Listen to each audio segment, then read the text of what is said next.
Sri Amol Kohli.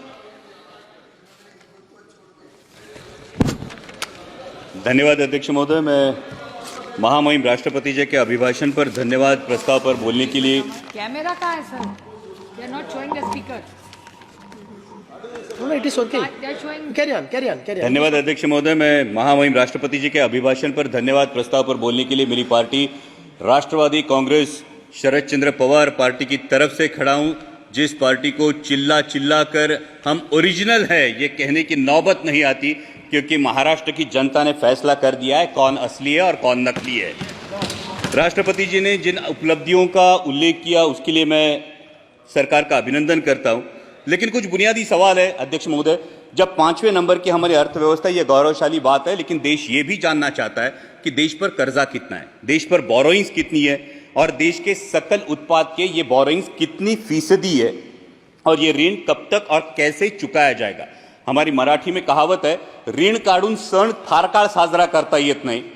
और इसलिए दूसरी बात है, महामहिम राष्ट्रपति जी ने जो कही कि 80 करोड़ देशवासियों को मुफ्त राशन दिया जा रहा है, तो 5वीं अर्थव्यवस्था के लिए क्या ये भूषणावह है? और दूसरा सवाल ये खड़ा होता है कि बावजूद इसके हंगर इंडेक्स में भारत का स्थान 125 देशों में 111वां है, जो पाकिस्तान, नेपाल, बांग्लादेश और श्रीलंका से भी नीचे है। क्या ये उपलब्धि है? और अगला सवाल ये बनता है, जो 5वें नंबर की अर्थव्यवस्था है वो अपने जेन्युइन जो ईमानदार टैक्स पेयर्स है उनको क्या दे रही है? ये टैक्स पेयर्स को अपने बच्चों को शिक्षा के लिए प्राइवेट स्कूल में भेजना पड़ता है, उनको अपने हेल्थ के लिए हेल्थ इंश्योरेंस निकालना पड़ता है। सर, नौबत तो ये है कि जब नॉर्मल मिडिल क्लास आदमी बाइक खरीदने जाता है तो उसको 28% जीएसटी देना पड़ता है, लेकिन इस देश में जो कोई हेलीकॉप्टर खरीदना चाहता है उसको सिर्फ 5% जीएसटी है। तो क्या ये उपलब्धि है? ये हर देशवासी के लिए अर्थव्यवस्था है? ये सबसे बड़ी बात है। और इसीलिए यह सवाल बनता है कि जब अर्थव्यवस्था क्या सही में सुदृढ़ है या सिर्फ यह सूजन है जिसे सुदृढ़ता बताया जा रहा है। महामहिम राष्ट्रपति जी ने अपनी अभिभाषण में ग्रामीण अर्थव्यवस्था और डेयरी का उल्लेख किया, लेकिन दुर्भाग्यवश माननीय मंत्री महोदय यहां बैठे, लेकिन उसी दिन जो मिल्क पाउडर है उस पर इंपोर्ट ड्यूटी माफ करके मिल्क पाउडर आयात करने का एक निर्णय जो लिया गया। Sir?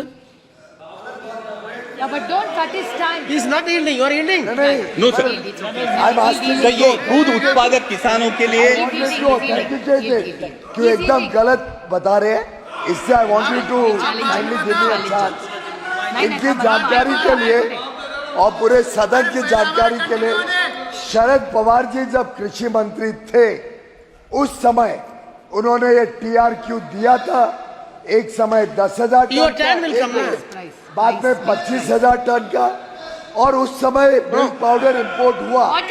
Honorable Minister, your time will come. Your member is. See, next member is from party. उसका क्या संबंध है? Honorable Minister, wait. Honorable Minister, wait. No. Immediately your member is going to speak. That time it can be rebutted. Sir, पुराने निर्णयों को लेके आज वास्तविक, Carry on. सर आज वास्तविकता ये है देश में। सर, मैं माननीय मंत्री महोदय के संज्ञान में ये बात लाना चाहूंगा कि सर, देश में मिनरल वाटर की बोतल 20 रुपए में मिलती है और हमारा किसान दूध 22 या 24 रुपए में बेचता है। तो क्या ये किसान को समृद्ध करने का निर्णय है? सर, मिनरल वाटर की बोतल 20 रुपए में बिकती है और हमारा किसान जो अपने पशुओं को पालता है उसको दूध बेचना पड़ता है 22 या 24 रुपए किलो में। तो क्या ये किसान के साथ न्याय हो रहा है? ये इसका जवाब किसान चाहता है। सर, महामहिम राष्ट्रपति जी ने किसान सम्मान निधि की भी बात की, लेकिन असली किसान का सम्मान तो तब होगा सर जब कृषि के लिए जो औजार लगते हैं उन पे जो 12% जीएसटी है, ये 12% जीएसटी हटाया जाए और उनके फर्टिलाइजर्स और पेस्टिसाइड्स की कीमतों पर नियंत्रण लाया जाए और कृषि उत्पाद के लिए सुनिश्चित और परमानेंट आयात निर्यात धोरण लाया जाए। सर, हाल ही में हमने देखा, पिछले साल हमने देखा कि जब प्याज की डिमांड थी, मिडिल ईस्ट में डिमांड थी, यूरोप में डिमांड थी, तब प्याज पे निर्यात पर पाबंदी लगाकर पाकिस्तान के प्याज उत्पादक किसानों का भला इसी सरकार ने किया है। ये प्याज उत्पादक किसान कभी भूल नहीं सकता सर। और दूसरा एक बहुत ही अहम किसानों से जुड़े मुद्दे पर जो मैं मेरे चुनाव क्षेत्र से उस पर मैं ध्यान आकर्षित करना चाहूंगा, वो है लेपर्ड का इशू।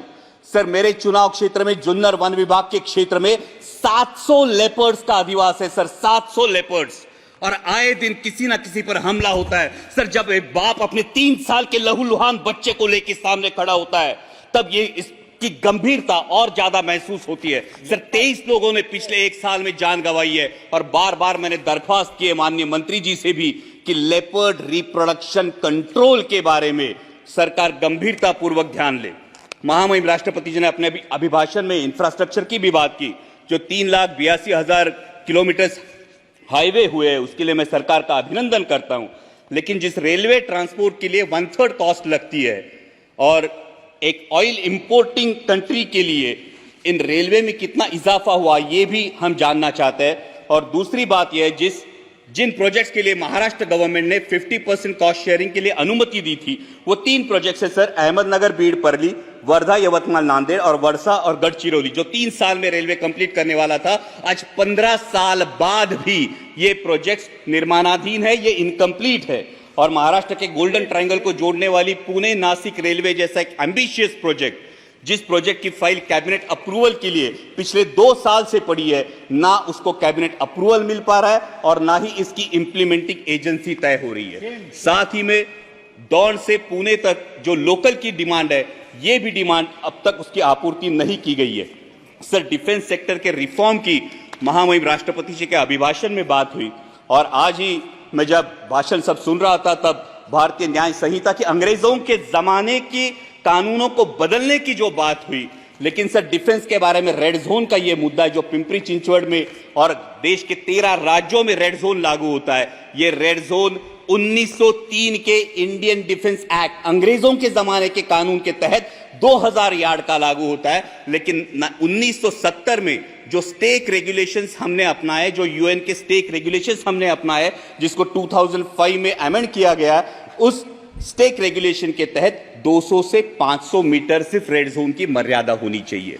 और इसलिए रेड जोन क्या है? रेड जोन ये होता है जो डिफेंस का जो सेक्टर होता है, ये डिफेंस के सेक्टर के इसमें निर्माण के लिए अनुमति नहीं दी जाती, इन घरों को गैर कानूनी करार दिया जाता है। और इसलिए मेरी दरख्वास्त है कि अंग्रेजों के इस कानून को त्याग कर 1905 के इंडियन डिफेंस एक्ट को त्याग कर स्टेक रेगुलेशंस के तहत 500 मीटर के परे रेड जोन हटाया जाए और लाखों देशवासियों को राहत दी जाए। सर अगला मुद्दा युवाओं की जो बात हुई महामहिम राष्ट्रपति जी के अभिभाषण में, लीडर ऑफ अपोजिशन ने नीट का भी मुद्दा उठाया। ये करोड़ों भारतीय युवाओं के एस्पिरेशन का मुद्दा है सर, और नीट को लेके बहुत असमंजस है। सब जगह पे नीट का सिलेबस सीबीएसई बोर्ड के तहत है। जो बच्चे स्टेट बोर्ड में पढ़ाई करते हैं उनको क्लासेस लगाने से कोई दूसरा ऑप्शन नहीं बचता, और क्लासेस की फीस लाखों में चली जाती है। और अभी नीट पेपर लीक के इल्जामों के बाद ये असमंजस युवाओं में है, क्या रीनीट होने वाली है? अगर रीनीट होती है तो जिन बच्चों ने ईमानदारी से पढ़ाई की उन बच्चों का क्या होगा? और अगर रीनीट और इस फैसले में अगर देरी लग जाती है तो सर एमबीबीएस का जो सिलेबस है फर्स्ट ईयर का, जिसमें फाउंडेशन होता है एनाटॉमी, फिजियोलॉजी और बायोकेमिस्ट्री का, जो 1 साल होता है, यह अगर कम कर दिया जाए तो युवाओं में जो एमबीबीएस एस्पायरेंट्स है उनका ये फाउंडेशन वीक हो जाएगा। सर दूसरा युवाओं से लेकर मेरे महाराष्ट्र में एक बहुत अहम मुद्दा है, वो है मराठा आरक्षण का। मराठा आरक्षण को लेकर महाराष्ट्र में बहुत बड़ा आक्रोश है और उसी को लेके ओबीसी के युवाओं में अपने आरक्षण को लेकर चिंता भी है। इसलिए मेरी सदन के माध्यम से सरकार से दरख्वास्त है कि जातिगत जनगणना कराई जाए और किसी भी के आरक्षण को ठेस ना पहुंचाते हुए मराठा समाज को भी आरक्षण दिया जाए। और सर अंत में मराठी में इतना ही कहूंगा कि जलवायु की भी महामहिम राष्ट्रपति जी ने बात की, लेकिन आत्ताच आमच्याकडे माऊलींच्या पालखीचं प्रस्थान झालंय आणि इंद्रायणी माई अजूनही फेसाळलेली आहे। करोडो रुपयांचा खर्च होऊन सुद्धा जर आमच्या वारकऱ्यांचं श्रद्धास्थान असलेली आमच्या इंद्रायणी माईला जर मोकळा श्वास मिळत नसेल तर नक्की हा पैसा जातो कुठं, या नदी सुधार प्रकल्पाचा विचार व्हावा। सर साथ ही में आपातकाल की बात हुई, लेकिन सर वास्तविकता यह है कि 1980 में जनरल इलेक्शंस में इसी देश की जनता ने 353 सीट्स देकर इसी कांग्रेस को वापस सत्ता में बिठाया था। तो ये मैं जानना चाहूंगा कि बार बार पुरानी जख्मों को कुदेरने से क्या हासिल होगा? और जब हम डिक्लेयर्ड इमरजेंसी की बात करते हैं तो देश में अनडिक्लेयर्ड इमरजेंसी की भी चर्चा होती है सर। कुछ सालों पहले सर शोले करके एक मूवी आई थी, उसमें एक डायलॉग था, शायद आपको भी याद होगा, कि दूर किसी दराज में जब बच्चा रोता है तो मां कहती है सो जा वरना गब्बर आ जाएगा। सर हालात ऐसे थे कि जब विपक्ष का कोई नेता सरकार के खिलाफ बोलता है तो उसको बोला जाता है चुप हो जा, सरकार के खिलाफ मत बोल वरना ईडी सीबीआई या इनकम टैक्स आ जाएगा। सर इस इनडिक्लेयर्ड इमरजेंसी का क्या? Sir 2 minute Please, one more speaker is there. Yes sir. One more speaker is sir for the जब party. नेता Please तोड़ो stand up, please stand party up. फोड़ो लेकिन विपक्ष मत रहने दो, ये बात होती है। सर जब लीडर ऑफ अपोजिशन ने डर की बात की तो महाराष्ट्र में ही बात हुई थी। 27 जून को माननीय प्रधानमंत्री जी ने भोपाल में भाषण किया था, तब उन्होंने नेचुरली करप्ट पार्टी जिस पार्टी को बोला था, जिन पर इल्जाम लगाए थे, उन्हीं हमारे साथियों को लेकर आज महाराष्ट्र में सरकार बनी है। तो सत्ता पक्ष ये कहे कि उनकी नैतिकता कहां गई।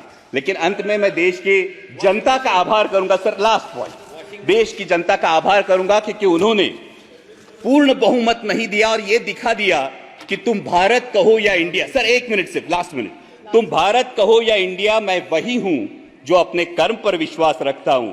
मैं वही हूं जो मंदिर मस्जिद मंगल सूत्र से ज्यादा देश की एकता को अहमियत देता हूं। मैं वही हूं जो राजतंत्र से ऊपर लोकतंत्र को मानता हूं, ठेकेदारों से ज्यादा पहरेदारों पर भरोसा करता हूं। तुम भारत कहो या इंडिया, मैं वही हूं जो नफरत से ज्यादा मोहब्बत चाहता हूं, अहंकार से ज्यादा विनम्रता का आदर करता हूं, अधिकार से ज्यादा जिम्मेदारी निभाता हूं। मैं वही हूं जो संविधान से चला हूं और संविधान को ही अपने सर आंखों पर रखता हूं। धन्यवाद अध्यक्ष।